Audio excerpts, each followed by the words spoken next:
नमस्कार, मैं भूपेंद्र पटवा। एकता न्यूज में आपका स्वागत है। चलते हैं खबरों की ओर। पितृमोक्ष अमावस्या पर स्वर्गधाम सेवा समिति ने चित्रोत्पला महानदी रुद्रेश्वर घाट में अज्ञात मृतकों का सामूहिक तर्पण किया। रविवार को सुबह 11 बजे पंडित राम अवतार मिश्रा ने विधि विधान से पिंडदान कार्य पूर्ण कराया।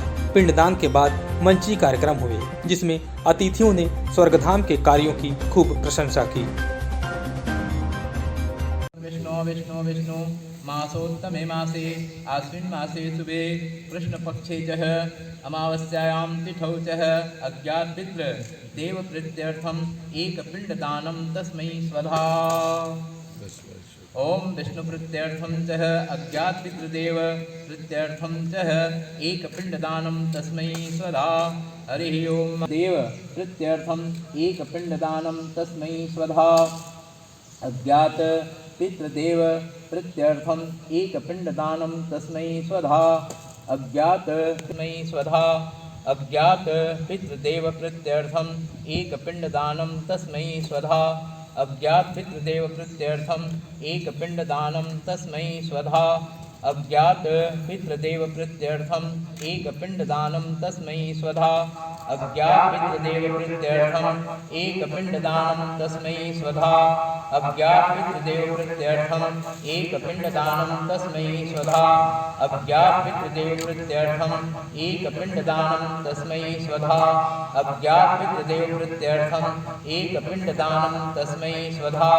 अज्ञात पितृदेव प्रीत्यर्थम एक पिंडदानं तस्मै स्वधा। अज्ञात पितृदेव प्रीत्यर्थम एक पिंडदानं तस्मै स्वधा। अज्ञात पितृदेव प्रीत्यर्थम एक पिंडदानं तस्मै स्वधा। अज्ञात पितृदेव प्रीत्यर्थम एक पिंडदानं तस्मै स्वधा। अज्ञात पितृदेव प्रीत्यर्थम एक पिंडदानं तस्मै स्वधा। ओम अज्ञात पितृदेव प्रीत्यर्थम एक पिंडदानं तस्मै स्वधा। अज्ञात पितृदेव प्रीत्यर्थम एक पिंडदानं तस्मै स्वधा। अज्ञात पितृदेव प्रीत्यर्थम एक पिंडदानं तस्मै स्वधा। अज्ञात पितृदेव प्रीत्यर्थम एक पिंडदानं तस्मै स्वधा। अज्ञात पितृदेव प्रीत्यर्थम एक पिंडदानं तस्मै स्वधा। अज्ञात पितृदेव प्रीत्यर्थम एक पिंडदानं तस्मै स्वधा। अज्ञात पितृदेव प्रीत्यर्थम एक पिंडदानं तस्मै स्वधा। अज्ञात पितृदेव प्रीत्यर्थम एक पिंडदानं तस्मै स्वधा। अज्ञात पितृदेव प्रीत्यर्थम एक पिंडदानं तस्मै स्वधा। अज्ञात पितृदेव प्रीत्यर्थम पिंडदानं तस्मै स्वधा। यहाँ जो भी अपने अपने मध्य प्रदेश से छत्तीसगढ़ राज्य मासोत्तमे मासे आश्विन मासे शुभे कृष्ण पक्षे पितृ विसर्जन अमावस्यायां तिथौ च एतत् सर्वकामना सिद्ध्यर्थं सर्वेभ्यो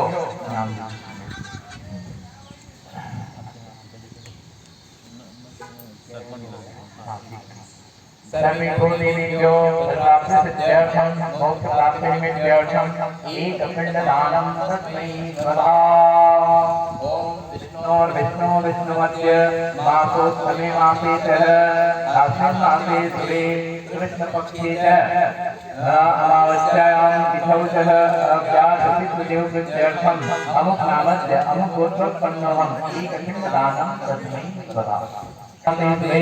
कृष्ण पक्षे च अमावस्यायां तिथौ सर्वेभ्यो देवेभ्यो अमुक नामस्य अमुक गोत्रोत्पन्नोऽहम् एक पिंडदानं तस्मै स्वधा। ओम विष्णु विष्णु मासोत्तमे मासे च एतत् मासे शुभे कृष्ण पक्षे अमावस्यायां तिथौ एक पिंडदानं तस्मै स्वधा। मासोत्तमे मासे च आश्विन मासे शुभे कृष्ण पक्षे अमावस्यायां तिथौ एक पिंडदानं तस्मै स्वधा। ओम विष्णु मासोत्तमे मासे च एक पिंडदानं तस्मै स्वधा। ओम मासोत्तमे मासे आश्विन मासे मध्य प्रदेश से छत्तीसगढ़ राज्य मासोत्तमे मासे आश्विन मासे शुभे कृष्ण पक्षे मित्र सर्वेभ्यो देवेभ्यो अज्ञात मित्र देव प्रत्यर्थम च सब लोग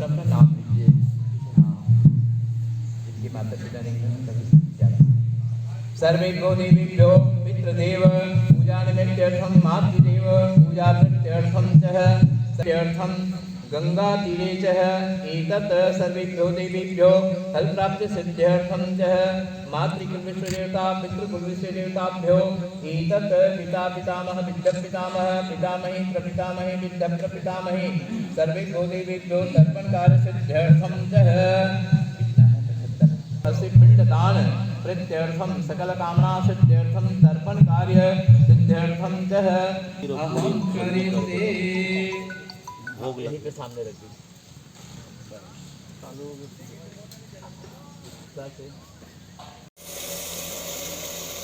धरती के भगवान हैं, मुख सूर्य सा तेजस्वी दैदीप्यमान है, देते सबको जीवन दान है, मानव का सेवा का करते आह्वान है, विज्ञान और आध्यात्म का संगम जिनका जीवन है, ऐसे व्यक्तित्व के धनी मेरे प्रिय गुरुवर श्री डॉक्टर उपाध्याय जी को हमारा शत शत नमन है। अब मैं हमारे प्रिय गुरुवर श्री डॉक्टर उपाध्याय जी से अनुरोध करूंगा कि पितृपक्ष पिंडदान और तर्पण पे प्रकाश डालिए और हमें थोड़ा ज्ञान दीजिए इसके बारे में।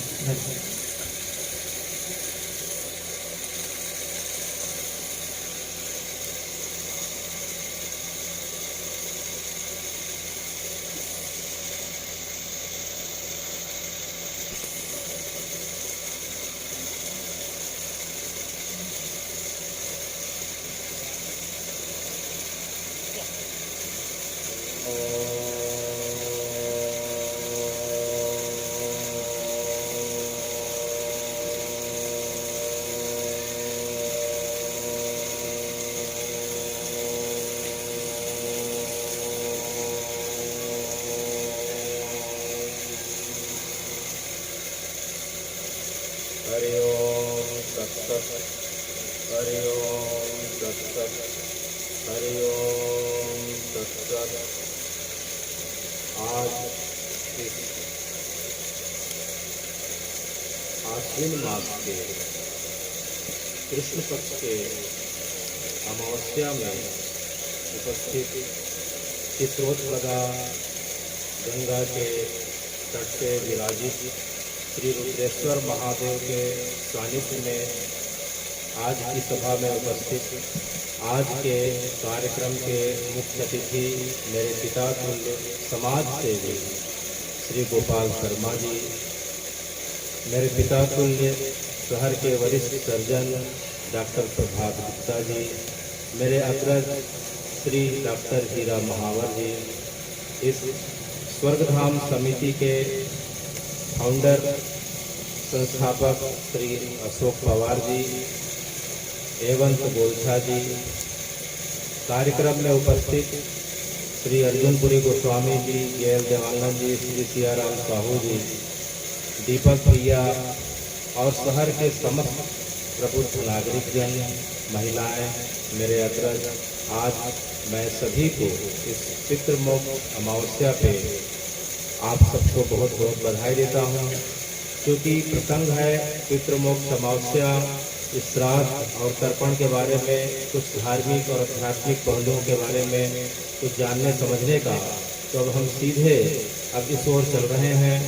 तो हे भगवान, कार्यक्रम की सनातन की परंपरा है कि कोई भी कार्यक्रम हो, चाहे मंगल कार्यक्रम हो, चाहे कुछ भी हो, सबसे पहले भगवान के पवित्र नाम का उच्चारण करना चाहिए। उसके बाद हम अपने कार्यक्रम की ओर आगे बढ़ें, अपने विषय की ओर आगे बढ़ेंगे। वर्णानाम अर्थसंघानाम रसानाम छंदसामपि मंगलानाम चाकर्तारौ वंदे वाणी विनायकौ मूकं करोति वाचालं पंगुलं यत्कृपां तमहं वन्दे परमानन्दमाधवम्।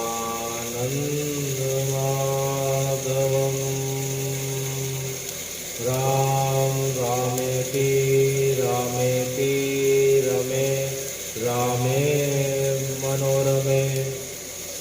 पितॄणां तातुल्यं श्रीराम नामं वरानने वंशी विभूषितकरा नवनीत डाबा पीताम्बरारुणबिं फलाधरोस्था पूर्णेन्दु सुंदर मुखारविंद नेत्रा कृष्णा परम किमपि त्वमहम् अहं न जाने कृष्णा परम किमपि त्वमहम् अहं न जाने भगवान् पिता रात्रि शरदेन्दुफुल्लमल्लिका वीक्षरन्तुं मनश्चक्रे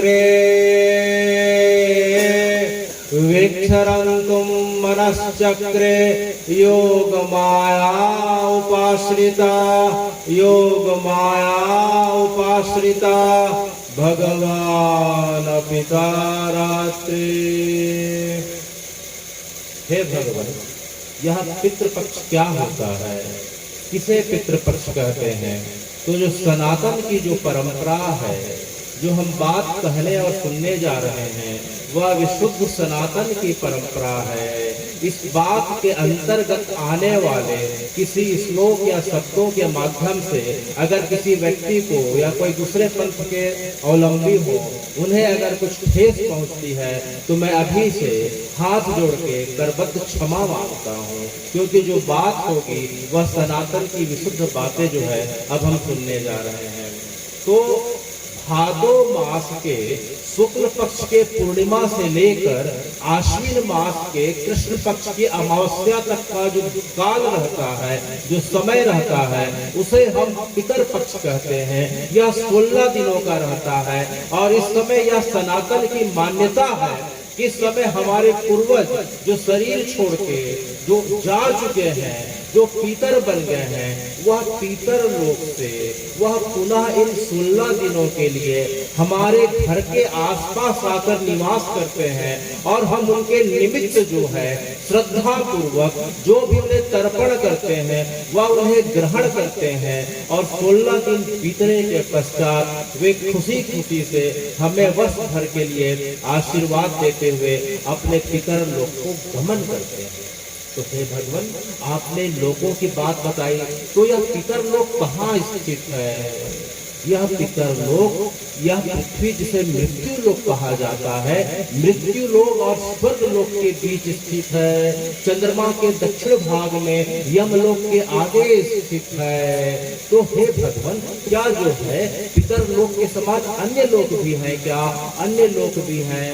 शास्त्रों में वर्णन आता है कि पृथ्वी के ऊपर 6 लोक हैं और नीचे 7 लोक हैं। भूलोक अर्थात पृथ्वी, भुआ लोक जिसे पितृलोक कहते हैं, उसके बाद स्वर्ग लोक आता है, महालोक है, जनलोक है, तपलोक है, सत्यलोक है और इन सब के ऊपर जो है भगवान का जो लोक है, जिसे गोलोक या साकेत या वैकुंठ कहा जाता है। और पृथ्वी के अगर हम नीचे अगर बात करें, अगर पृथ्वी के नीचे अगर हम देखें तो अतल है, वितल है, सुतल है, तलातल है, महातल है, रसातल है और आखिरी में 7वां पाताल आता है। और पाताल के बाद ब्रह्मोदक सागर आता है, जिसके जो है क्षीर सागर में भगवान विष्णु शेष सैया पे विराजमान है।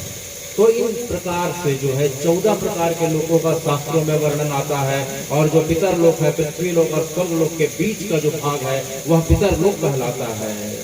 तो इन 15 दिनों में यह पितर जो है, पितर लोक के राजा जिन्हें अयरमा कहते हैं, अयरमा नाम के राजा के साथ अपने अपने घरों में मृत्यु लोक में आते हैं। तो हे भगवान, ये अयरमा नाम का जो राजा है, क्या इसका उल्लेख शास्त्रों में आता है?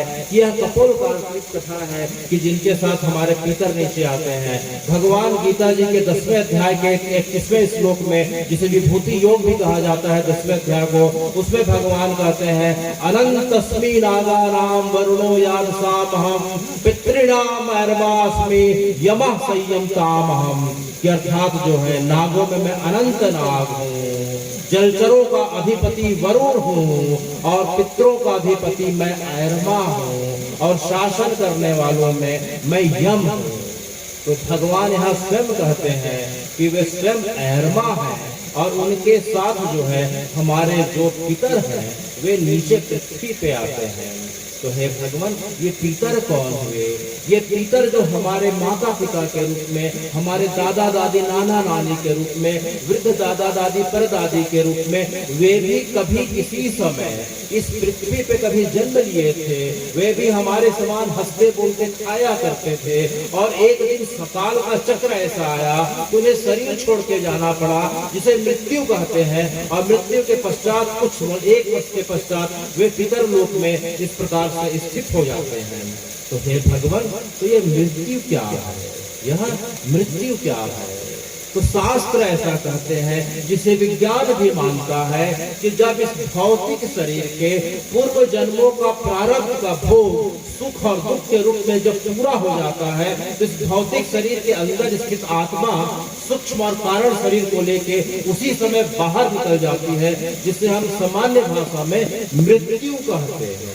अगर हम आत्मा को अगर नहीं माने, तो अगर देखा जाए तो हमारे घर में अगर किसी की मृत्यु हो जाती है तो हम क्या बोलते हैं कि ताऊ जी चले गए, पिताजी चले गए, चाचा जी चले गए। अरे भैया, शरीर तो वही का वही रखा पड़ा है, वही हाथ पैर, वही आँख कान, वही सब कुछ, तो कौन चले गए?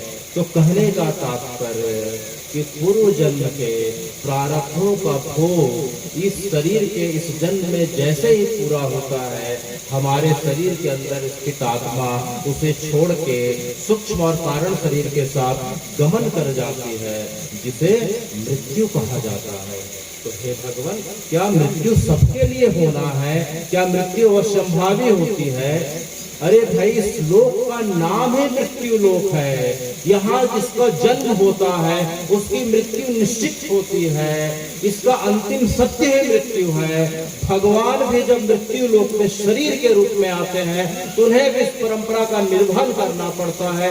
जिस प्रकार से राम जी आते हैं त्रेता में, तो जब उनका समय पूरा होता है तो वे गुप्तार घाट में, जो अयोध्या जी से 10 किलोमीटर आगे है, सरयू जी के किनारे, उन्हें भी शरीर छोड़ के जाना पड़ता है। जब भगवान का द्वापर का समय आता है, तो जब वो कृष्ण बन के आते हैं, तो वे जो है मथुरा में भले उनका प्रागट होता है, लेकिन 125 वर्ष बीतने के बाद वे सोमनाथ प्रभास क्षेत्र में, जो गुजरात में है, वहां वे शरीर छोड़ के अपने लोक को गमन कर जाते हैं।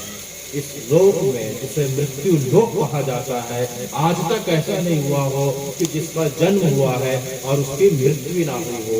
अपवाद के स्वरूप में अष्ट चिरंजीव हैं, उनकी कथा हम कभी बाद में सुनेंगे, लेकिन जो है मृत्यु अंतिम सत्य है, अंतिम सत्य है। यहाँ कोई राजा महाराजा नहीं बच पाया, अनेक सम्राट हुए, अनेक जो है सूरवीर हुए, सभी मृत्यु को प्राप्त हुए हैं। तो हमारी आपकी विचार क्या है? हे भगवान, अगर मृत्यु ही सत्य है तो जो है हमारे शास्त्रों में क्या मृत्यु के बारे में और आत्मा के बारे में कुछ बताया गया है क्या? तो निश्चित रूप से बताया गया है।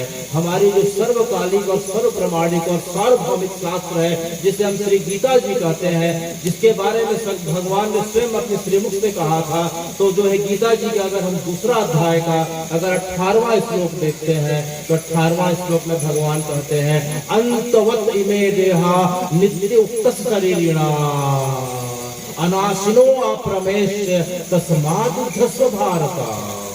कि हे अर्जुन, यह शरीर जो दिखाई दे रहा है, इसका अंत होना निश्चित है, निश्चित है। अंतवत इमे देहा, इमे माने ये जो देह दिखाई दे रहे हैं, इसका अंत होना निश्चित है। इसलिए इसके बारे में ज्यादा शोक करना उचित नहीं है। 20वें श्लोक में भगवान कह रहे हैं आत्मा के बारे में, न जायते मृते वा कदाचित, न जायते मृते वा कदाचित, अयम भूतो भविता वा नाभूया, अजो नित्यम शाश्वतो अयम पुराणो, न हन्यते हन्यमाने शरीरे।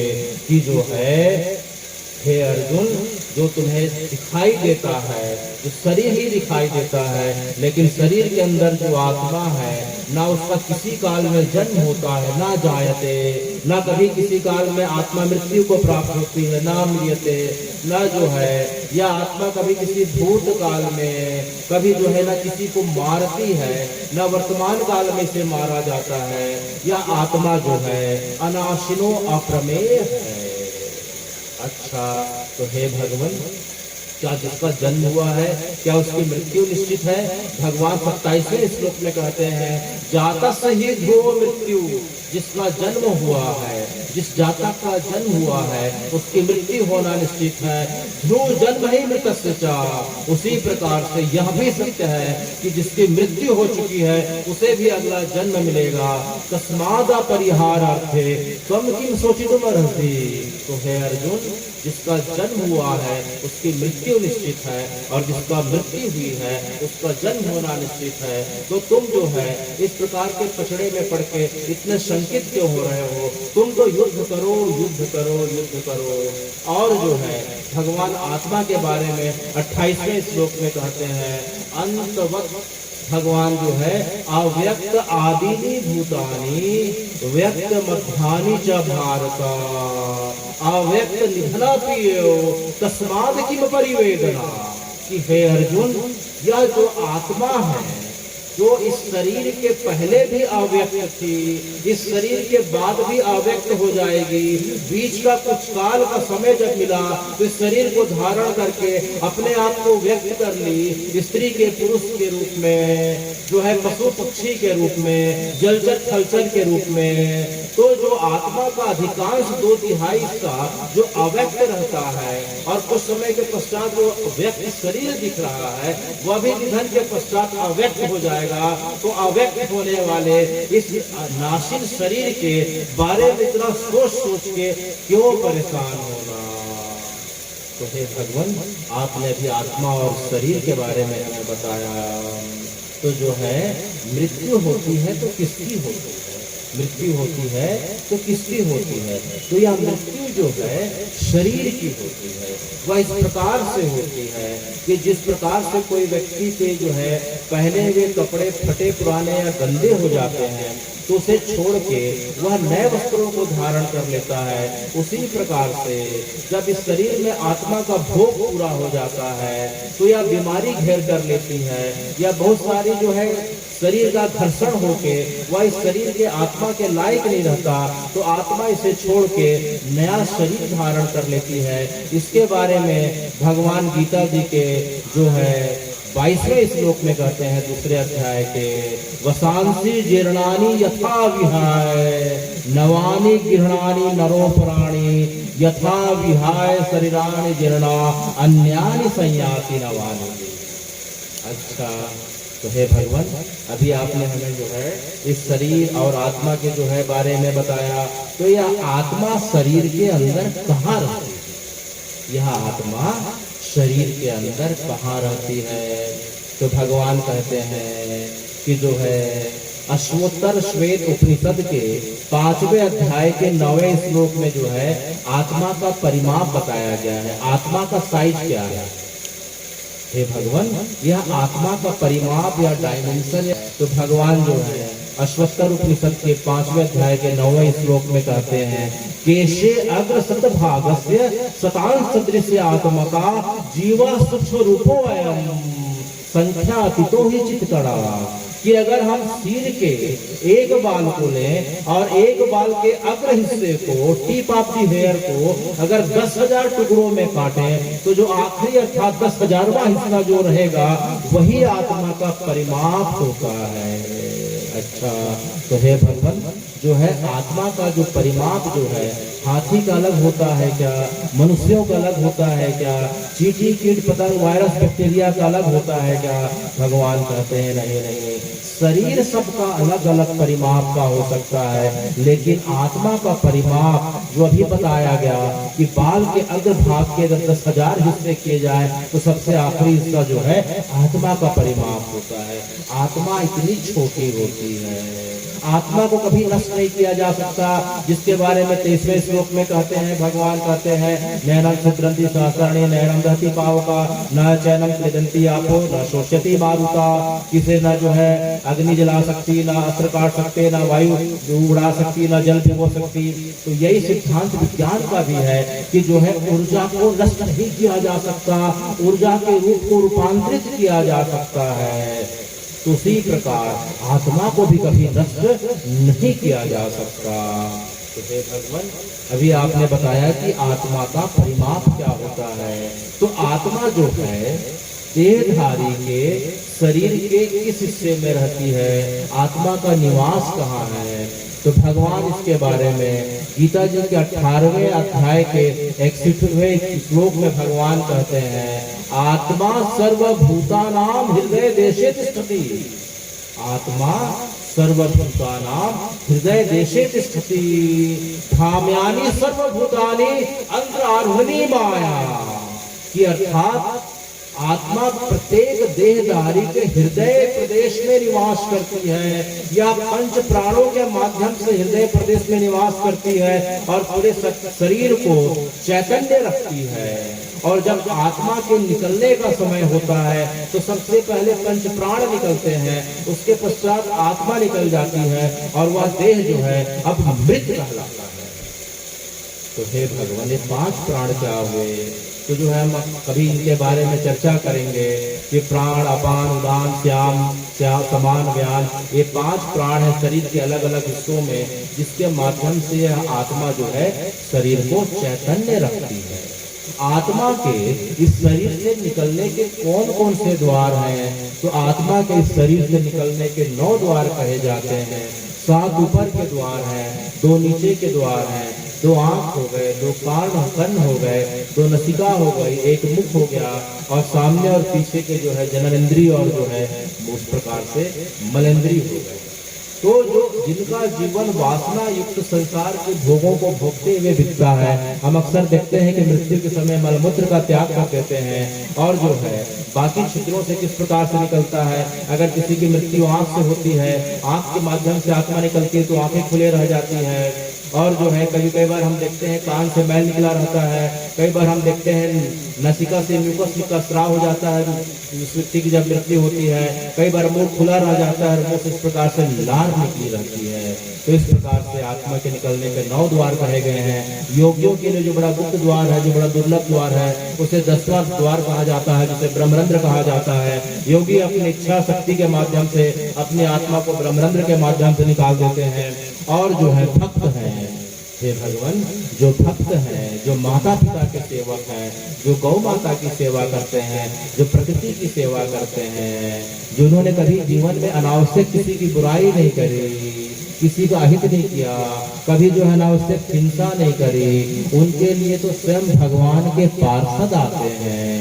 ऐसे भक्त जन के लोग, ऐसे भक्त लोग भगवान या भगवान के पार्षद के सामने भगवान के पवित्र नाम का उच्चारण करते हुए उनके साथ ही अपने आत्मा के साथ उच्च लोकों को गमन करते हैं।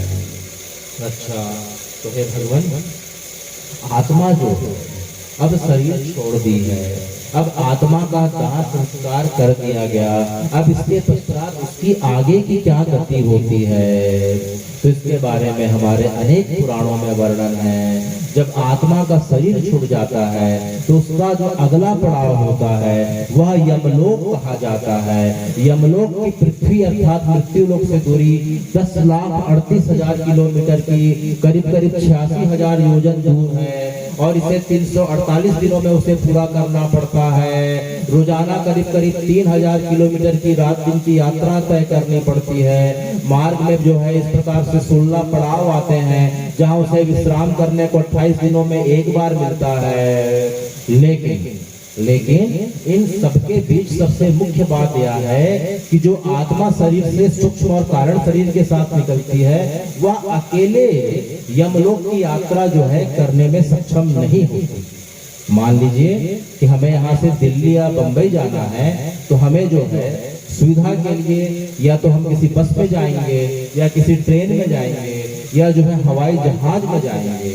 उसी प्रकार से आत्मा को यमलोक गमन करना होता है, जो यहाँ से 10 लाख करीब 38,000 किलोमीटर की दूरी पे रहता है, तो जो है उसे एक शरीर धारण करना पड़ता है। उस शरीर को जो है हम अधिकाय शरीर कहते हैं या यात्रा शरीर कहते हैं। यह यात्रा शरीर या अधिकाय शरीर के अंदर आत्मा प्रविष्ट होके वह यमलोक की आगे की यात्रा गमन करने में सक्षम होती है। और यह अधिकाय शरीर जो है, अधिकाय शरीर जब हम मृतक के लिए, अपने परिजन के लिए, मृत्यु के पश्चात उसके लिए घर में जो पिंडा देते हैं, जो तर्पण करते हैं, उससे उसके शरीर का निर्माण होना प्रारंभ होता है। पहले दिन के दिए गए पिंडा से उसका सिर बनता है, दूसरे दिन से उसके गले और स्कंध के हिस्से बनते हैं, तीसरे दिन से उसका छाती प्रदेश, पांचवें से जो है पीठ का हिस्सा बनता है, छठवें दिन नाभि के ऊपर पेट का हिस्सा, सातवें दिन के पिंडदान से जो है नाभि के नीचे का हिस्सा, आठवें दिन से जननांग बनते हैं, उसके बाद जांघें बनती हैं और 9वें दिन टखने और घुटने बनते हैं, 10वें दिन पूरा शरीर का निर्माण होता है और उसके अंदर स्वाद ग्रहण करने की क्षमता आ जाती है। फिर 10 दिन में यह जो शरीर बनता है वह 11वां और 12वें दिन अपने घर वालों के द्वारा दिए गए इस प्रकार के भोजन को सूक्ष्म रूप में ग्रहण करता है और 13वें दिन जब पगबंदी या जिसे पगड़ी रस्म कहते हैं, जब वह आत्मा देख लेती है कि मेरा बड़ा पुत्र अपने घर वालों की उसी प्रकार से जिम्मेदारी लेने का संकल्प कर चुका है जिस प्रकार से मैं किया करता था या किया करती थी, तब वह जो है अपने पुत्र को, परिवार वालों को आशीर्वाद देते हुए आगे की यात्रा में निकल पड़ती है। तो हे भगवान, यह 10 दिनों में जो शरीर बनता है इसे जो है हम दशगात्र करते हैं। इस प्रक्रिया को हम दशगात्र कहते हैं। तो दशगात्र में यह शरीर कैसे बनता है? यह शरीर जो है जिसे अधिकाय शरीर, सूक्ष्म शरीर, यात्रा शरीर, प्रेत शरीर कहते हैं, यह कैसे बनता है? वह ऐसे बनता है कि मान लीजिए कि हमारा शरीर जो है वह कैसे बनता है? हमारा शरीर माता और पिता के वीर्य और रज के संयोग से बनता है। वीर और रज कहाँ से बनते हैं? वे अन्न और जल से बनते हैं। अन्न और जल शरीर के अंदर जाते हैं तो पहले रक्त बनेगा, उसके बाद मांस बनेंगे, हड्डी बनेगी, उपास्थि बनेगी, मज्जा बनेगी और आखिरी में 30 दिनों के पश्चात वीर्य का निर्माण होता है। तो वीर्य के निर्माण का मूल तत्व जो है क्या है? अन्न है, जल है। उसी प्रकार से अब आत्मा शरीर से निकल गई और जो शरीर धारण हो रहा है वह सूक्ष्म शरीर है जिसे हम इस भौतिक आंखों से देख नहीं सकते। तो यह सूक्ष्म शरीर जो अधिकाय शरीर है वह इन्हीं भोजन के सार तत्व को ग्रहण करता है और सार तत्वों को ग्रहण करके वह धीरे धीरे पिंड का स्वरूप लेता है। हम जो अन्न उसे जो तर्पण करते हैं पिंड के रूप में, पिंडा के रूप में, तो अन्न की वो है सुगंध को ग्रहण करता है। अन्न का सार तत्व सुगंध होता है, जल का सार तत्व जो है वाष्प होती है और जो है उसके निमित्त जब हम यज्ञ करके हवन। आज के इस कार्यक्रम के लिए स्वर्गधाम समिति बधाई की पात्र है और 566 अनजान लाशों का अंतिम संस्कार किया और उनके सबके तर्पण का काम इन्होंने किया। ये प्रशंसनीय है। ईश्वर से प्रार्थना करता हूँ कि ईश्वर इस समिति को बहुत लंबी आयु दे, इसके संचालक अशोक पवार और गोलछा जी को बहुत लंबी अवधि दे, लंबी उम्र दे और सुख शांति से ये संपन्न रहें, यही प्रार्थना ईश्वर से। धन्यवाद। मैंने पहले ही कहा था जब वो मेरा बोलने का वक्त आया था कि ये जो बड़ा अद्भुत कार्यक्रम है, मैंने कहा था कि बड़ा अकल्पनीय है, अविस्मरणीय है। इस टाइप के कार्यक्रम बहुत कम देखने को मिलते हैं जो लोगों की मतलब एक ऐसे उपेक्षित वर्ग की सेवा के लिए आयोजित किए जाते हैं जिसकी कोई करने वाला नहीं रहता। और इवन समाज के अधिकांश लोग, परिवार के अधिकांश लोग जिस कार्यक्रम को करने से जो बचते हैं उसको ये स्वर्गधाम सेवा समिति करती है। स्वर्गधाम सेवा समिति निश्चित एक बहुत बढ़िया कार्य कर रही है। मैं उनके सभी सदस्यों की ये कामना करता हूँ कि उन्हें एक अच्छी लंबी उम्र मिले और धमतरी के लोगों का उनको सहयोग हमेशा मिलता रहे और ये कार्यक्रम बहुत अच्छे से संपन्न हो। परिचितों का इतना सम्मान नहीं देते हैं जितना सम्मान स्वर्गधाम सेवा समिति अध्यापकों को पूरे विधि विधान से और सम्मान से देती है, जिसमें उसका कोई स्वार्थ नहीं है। इतना अच्छा आयोजन बहुत कम देखने मिलता है। मैं पिछले 18 वर्ष से इस संस्था से जुड़ा हूँ और ये संस्था बहुत धन्यवाद की बात है। मैं इनसे आगे भी ये पुण्य काम करें, इससे इनका आशीर्वाद देता हूँ। इस अवसर पर पितर श्राद्ध और तर्पण पर मुख्य वक्ता व लेप्रोस्कोपिक सर्जन डॉक्टर रोशन उपाध्याय ने अर्थ बताते हुए अंतिम संस्कार आदि के बारे में विस्तृत जानकारी दी। स्वर्गधाम का कार्य पूरे धमतरी जिले में नहीं, पूरे छत्तीसगढ़ राज्य के लिए बड़ा अतुलनीय और अकरणीय है और अनुसरणीय भी है, क्योंकि जिस कठिन परिस्थितियों में ये लावारिस लाशों का अंतिम संस्कार सम्मानपूर्वक करते हैं, वैसा तो कई जगह होता है, लेकिन जिस विधि विधान और भाव के साथ और परंपरा के हिसाब से किया जाता है, ऐसा मैंने कहीं नहीं देखा है। और ये हम सबको जो है सीखना चाहिए। और साथ में ये 16 दिन तक जो हम घर में करते हैं, ये दिवंगत आत्माओं के लिए महानदी के पास सवेरे 5 बजे आके रोज़ 16 दिनों तक उन दिवंगत आत्माओं के लिए रोज़ जो है जल देते हैं और तर्पण करते हैं। ये भी बड़ा देव संयोग है और बड़ा अनुकरणीय है। मैं इनको जो है बधाई का पात्र और जो है साधुवाद का पात्र समझता हूँ। धन्यवाद देता हूँ। स्वर्गधाम सेवा समिति के महासचिव अशोक पवार ने कहा कि हमारे कार्यों की प्रशंसा ही हमारी ताकत है। भगवान ने हमें अज्ञात मृतकों को मोक्ष दिलाने देवदूत बनाकर भेजा है। इस जिम्मेदारी को हम बखूबी निभा रहे। मतलब स्पष्ट दिखता है कि मृत आत्माओं का बहुत आशीर्वाद है। जो धर्म बोलती है वो सब चीज़ दिखता है। जैसे ज़्यादा लोगों को भोजन कराना चाहिए, मतलब स्वतः स्वस्फूर्त लोग जिस ढंग से, जिस भाव से आके यहाँ अपना समय दे के मतलब समिति का जो संबल बढ़ाते हैं, अकल्पनीय है। आज अतिथि भी आए थे, वो भी आपके कार्यों की प्रशंसा किए। आपको इससे क्या ऊर्जा मिलेगी, कैसा रहेगा आगे का सफर? हमारा तो इस काम करने का टॉनिक ही प्रशंसा है। जब कोई संबल बढ़ाता है तो ये संबल ही किसी संस्था को जीवंत करने का बहुत बड़ा आधार होता है। बाकी आधार तो बहुत निर्बल कहलाते हैं, ये सबल आधार है। एकता न्यूज़ में आज बस इतना ही। अगले बुलेटिन में फिर मिलेंगे, तब तक के लिए नमस्कार।